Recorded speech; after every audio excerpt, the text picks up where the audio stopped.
28 अप्रैल साल 1998 दोपहर के करीब 1 बजे हवाई में अलोहा एयरलाइन की फ्लाइट 243 उड़ान भरने के लिए तैयार हो रही थी।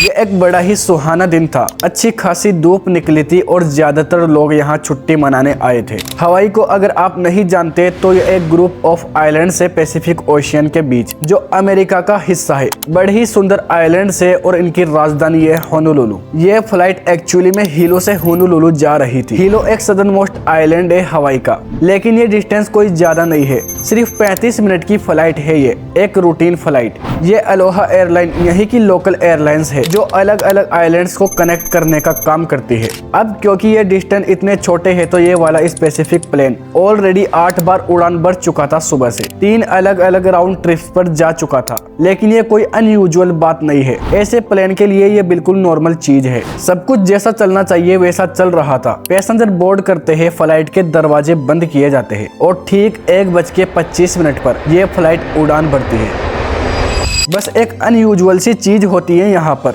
जब एक पैसेंजर बोर्ड कर रही थी प्लेन में, उसने साइड में देखा कि जो प्लेन की बॉडी थी उसकी एक सीट में थोड़ा सा क्रैक दिखाई दे रहा था, लेकिन ये चीज उसने किसी को बताई नहीं। ये सोचकर कि क्या फर्क पड़ता है, इतनी रेपुटेबल एयरलाइन है, ये प्लेन रेगुलरली उड़ता रहता है, इसके रेगुलर इंस्पेक्शन होते हैं, अगर कोई दिक्कत होती तो ये लोग नोटिस कर लेते। पक्का ये छोटी मोटी कोई गलती होगी, लेकिन ये गलती कितनी भारी पड़ने वाली थी कोई सोच भी नहीं सकता। प्लेन के उड़ान भरने के सिर्फ 15 मिनट बाद ही एयर होस्टेसेज ट्रॉली लेकर आती है और पैसेंजर्स को ड्रिंक सर्व करती है। सीट बेल्ट साइन अभी तक हटा नहीं था, क्योंकि आमतौर पर यह तभी हटता है जब प्लेन क्रूजिंग ऑल्टीट्यूड पर पहुंच जाता है, और इस प्लेन के लिए क्रूजिंग ऑल्टीट्यूड 24,000 फीट था। फ्लाइट में 3 एयर होस्टेसेज है जो पैसेंजर्स को ड्रिंक सर्व कर रही है, और उड़ान भरने के ठीक 20 मिनट बाद ये फ्लाइट 24,000 फीट के क्रूजिंग ऑल्टीट्यूड पर पहुंच जाती है। और जैसे ही इस हाइट पर पहुंचती है, एक बड़ा सा धमाका होता है। सभी पैसेंजर को धमाके की बड़ी तेज आवाज सुनाई देती है और अचानक से ये रैपिड डीकंप्रेशन हो जाता है। सांस लेने में प्रॉब्लम होने लगती है और चारों तरफ सामान इधर उधर उड़ने लगता है। टोटल केओस और जबरदस्त कंफ्यूजन। आखिर हो क्या रहा है? हुआ क्या है दोस्तों की प्लेन की शुरुआती हिस्से का लगभग 35 स्क्वायर मीटर का हिस्सा हटकर अलग हो चुका है। अब आमतौर पर होता क्या है दोस्तों, एरोप्लेन्स के अंदर केबिन्स में हवा को हमेशा प्रेशराइज करके रखा जाता है ताकि हम नॉर्मली सांस ले पाए। नहीं तो 24,000 फीट की हाइट पर जो एटमॉस्फेरिक प्रेशर होता है वो बहुत ही कम होता है। हवा पतली हो जाती है और हम नॉर्मली सांस नहीं ले सकते उतनी हाइट पर। इसलिए एरोप्लेन्स का अपना एक प्रेशराइज सिस्टम होता है जो हवा को पंप करके रेगुलेट करके रखता है। अगर किसी कारण ये सिस्टम भी खराब हो जाए और एरोप्लेन उतने ही ऑल्टीट्यूड पर उड़ रहा हो तो इमरजेंसी के केस में वो ऑक्सीजन मास्क टपक जाते हैं। आपने सुना होगा कि वो सेफ्टी ब्रीफिंग्स में हमेशा कहते हैं, in the event of loss of cabin pressure oxygen mask will drop. In oxygen mask में टाइपिकली 15 से 20 मिनट की ऑक्सीजन होती है, जिस समय में पायलट को प्लेन नीचे लाना होता है और एक ऐसे ऑल्टीट्यूड पर ले जाना होता है जहां पर नॉर्मली सांस ली जा सके। अब हमारी इस कहानी में फ्लाइट 243 में क्या हुआ? ऑक्सीजन मास्क तो नीचे टपके, लेकिन ऑक्सीजन मास्क सिस्टम काम ही नहीं कर रहा था। प्लेन की छत फटने की वजह से ऑक्सीजन मास्क सिस्टम भी पूरी तरीके से तबाह हो चुका था। लोगों को हाइपोक्सिया का डर इमीडिएटली सताने लगा। ये वो कंडीशन है जिसमें आपकी बॉडी को अगर पर्याप्त ऑक्सीजन ना मिले तो आप बेहोश हो सकते हैं और मर भी सकते हैं। विद इन सेकेंड लोगों को चक्कर आने लगे, कंफ्यूजन होने लगा और ऐसे केस में 1-2 मिनट ही लगता है सिर्फ बेहोश होने में। मिशेल होंडा एक एयर होस्टेज जो रो 15 के पास थी जब ये धमाका हुआ, इंटरकॉम के जरिए कॉकपिट से कांटेक्ट करने की कोशिश करती है, लेकिन दूसरी तरफ से कोई जवाब नहीं आता। दूसरी एयर होस्टेस सीबी लॉन्सिंग जो एक पैसेंजर को रो 5 के पास ड्रिंक सर्व कर रही थी, जब छत उड़ी प्लेन की तो वो भी हवा में उड़ गई प्लेन से बाहर।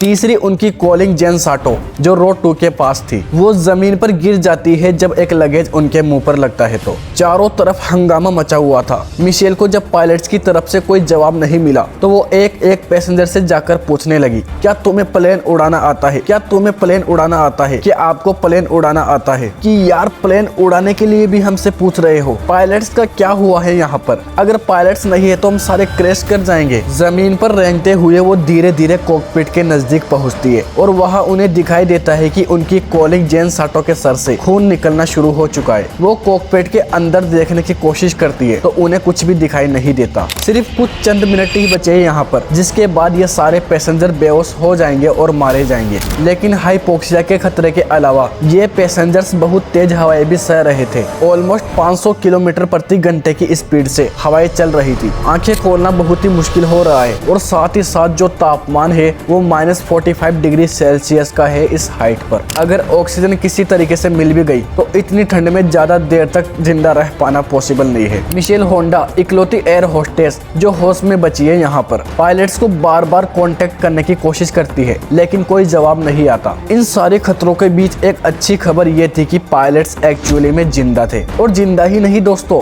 पायलट पैसेंजर से कई ज्यादा बेहतर कंडीशन में थे। उनका ऑक्सीजन मास्क थैंकफुली काम कर रहा था। कमांड संभाले हुए थे 44 साल के कैप्टन रॉबर्ट सोन्सथाइमर, एक बेहद ही एक्सपीरियंस्ड पायलट जो 11 साल से अलोहा एयरलाइन के लिए काम कर रहे थे। इनके साथ दूसरी तरफ थी 36 साल की फर्स्ट ऑफिसर मिमी टॉम्किंस। जब वो धमाका हुआ तो दोनों को एक बड़ा झटका लगा था और पीछे मुड़ के जब दोनों ने देखा तो उन्हें दिखाई दिया कि प्लेन की छत गायब थी और कॉकपिट डोर भी मिसिंग था। लेकिन दोनों इमीडिएटली काम पर लग जाते हैं। सबसे पहले अपना ऑक्सीजन मास्क पहनते हैं और हालातों को समझते हुए एक इमरजेंसी डिसेंट करने का निर्णय लेते हैं। करीब 500 किलोमीटर प्रति घंटे की स्पीड से वो 4100 फीट पर मिनट डिसेंट करते हैं। लेकिन वक्त का यह खेल सिर्फ प्लेन को थोड़ा सा नीचे लाने तक ही सीमित नहीं था। इनके लिए एक दूसरी और बड़ी प्रॉब्लम सामने आती है। पता चलता है कि इस हादसे की वजह से जो प्लेन का नोज है, मतलब आगे वाला हिस्सा, वो थोड़ा सा नीचे हो गया है। सिर्फ प्लेन का जो जमीनी हिस्सा है उसी की मदद से कॉकपिट और केबिन एक साथ जुड़े हुए हैं अभी भी। अगर ज्यादा देर तक ये ऐसे ही उड़ते रहे तो झुकते झुकते ये दोनों हिस्से टूटकर एक दूसरे से अलग हो सकते हैं।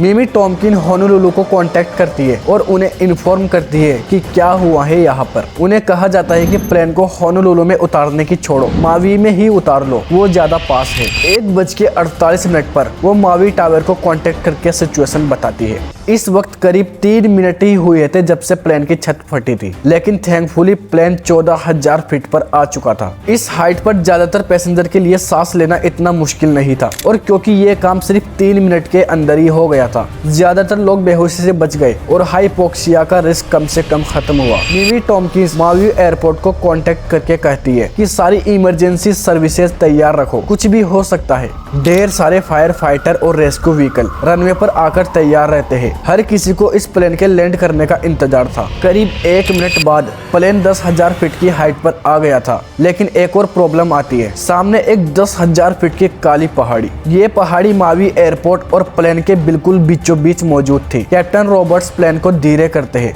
210 नोट, 200 नोट, 170 नोट, जितना धीरे हो सके उतना धीरे उड़ाते हैं। अगर इससे नीचे चले गए तो फ्लाइट कंट्रोल करने में प्रॉब्लम हो सकती है, लेकिन इस 170 नोट की स्पीड को मेंटेन करते हुए वो 2 आइलैंड्स के बीच में से प्लेन को निकालते हैं। पहाड़ी से बचते हुए प्लेन टर्न करता है और एयरपोर्ट की तरफ मोड़ लेता है। ये वो पॉइंट था जब पैसेंजर की जान में जान आती है। उन्हें फाइनली रियलाइज होता है कि हमारे प्लेन में एक पायलट मौजूद है जो सिर्फ जिंदा ही नहीं बल्कि वो प्लेन को ठीक ठाक उड़ा भी पा रहा है। जैसे जैसे रनवे की तरफ प्लेन नीचे आने लगता है, मिमी टॉम्किंस लैंडिंग गियर को नीचे लाती है। 3 सेट ऑफ व्हील्स होने चाहिए, 2 पीछे की तरफ, 1 आगे की तरफ। पीछे वाले को मेन गियर कहा जाता है और इंडिकेटर दिखा रहा था कि मेन गियर तो सक्सेसफुली रिलीज हो चुका है, लेकिन जो नोज गियर है, जो आगे वाला व्हील है, वो नीचे नहीं आ पा रहा है। अब टेक्निकली देखा जाए बिना इस आगे वाले पहिए के लैंड करना पॉसिबल तो है। इस चीज को बेली लैंडिंग कहा जाता है। इमरजेंसी के केसेस में कई बार ये की जाती है, लेकिन इस स्पेसिफिक केस में जहां प्लेन का बीच वाला हिस्सा इतना कमजोर हो चुका है, छत ऑलरेडी मिस है, पायलट को ये डर है कि अगर इस तरीके की लैंडिंग अटेम्प्ट करी गई तो पक्का प्लेन क्रैश कर जाएगा, और अगर फ्यूल टैंक में कुछ हुआ तो ब्लास्ट भी हो सकता है। लेकिन इसके अलावा कोई और ऑप्शन भी नहीं था, और करे तो क्या करे। पायलट्स डिसाइड करते हैं कि इसी तरीके से लैंडिंग करी जाएगी। जैसे ही रनवे दिखने लगता है, पैसेंजर्स लैंडिंग के लिए तैयार होते हैं। दूसरी तरफ कुछ लोग अपने आसपास के लोगों से गले मिल रहे थे। शायद ये आखिरी बार हो कि वो एक दूसरे को देख पाए। ज्यादातर पैसेंजर अभी भी बहुत बुरे तरीके से डरे हुए थे। पायलट ने रियलाइज किया कि लेफ्ट वाला इंजन जो है वो फेल हो चुका था। मैन्युअली रिस्टार्ट करने की कोशिश की जाती है इस इंजन को, लेकिन अफसोस कुछ नहीं होता। इस वक्त तक रनवे पर मौजूद सारी इमरजेंसी सर्विसेज तैयार थी। 1:56 पर पायलट माउई टावर से कहते हैं, जितनी इक्विपमेंट आपके पास है हमें सबकी जरूरत पड़ेगी। इसी बीच रनवे पर खड़ा हुआ एक बंदा प्लेन को बाइनोकुलर से देख रहा था कि तभी उसे दिखाई देता है कि एक्चुअली में नोज गियर तो सक्सेसफुली रिलीज हो चुका है, यानी कि प्लेन को बेली लैंडिंग की जरूरत नहीं पड़ेगी। पायलट्स को इन्फॉर्म किया जाता है और पायलट की जान में जान आती है। 1:58 पर अलोहा एयरलाइन फ्लाइट 243 रनवे पर टच डाउन करती है। कैप्टन ब्रेक्स इस्तेमाल करने के अलावा बचे हुए इंजन नंबर 2 का भी थ्रस्ट रिवर इस्तेमाल करते हैं और प्लेन धीरे धीरे शांति से आकर रुक जाता है। सभी पैसेंजर कैप्टन को शाबाशी देते हैं। एयर होस्टेस मिशेल होंडा सही सलामत थी और लैंडिंग के बाद वो एक एक पैसेंजर को काउंट करती है, चेक करने के लिए कि कितने पैसेंजर मिस है। और पता चलता है कि बड़ी ही मिराकल की बात है कि हर कोई सही सलामत जिंदा बच गया, सिवाय एक 58 साल की एयर होस्टेस सिबी लॉन्सिंग। बाद में सर्च टीम ने बहुत ही ढूंढने की कोशिश की, लेकिन अफसोस इनकी बॉडी कहीं नहीं मिल पाई और ये हमेशा के लिए समुद्र की गहराइयों में समा गई। उसके बाद अमेरिकन सरकार सेफ्टी को लेकर और ज्यादा स्ट्रिक्ट हो जाती है, जिसकी वजह से थैंकफुली इसके बाद से लेकर आज तक कभी भी इस लेवल का हादसा इस तरीके से दोबारा कभी नहीं हुआ।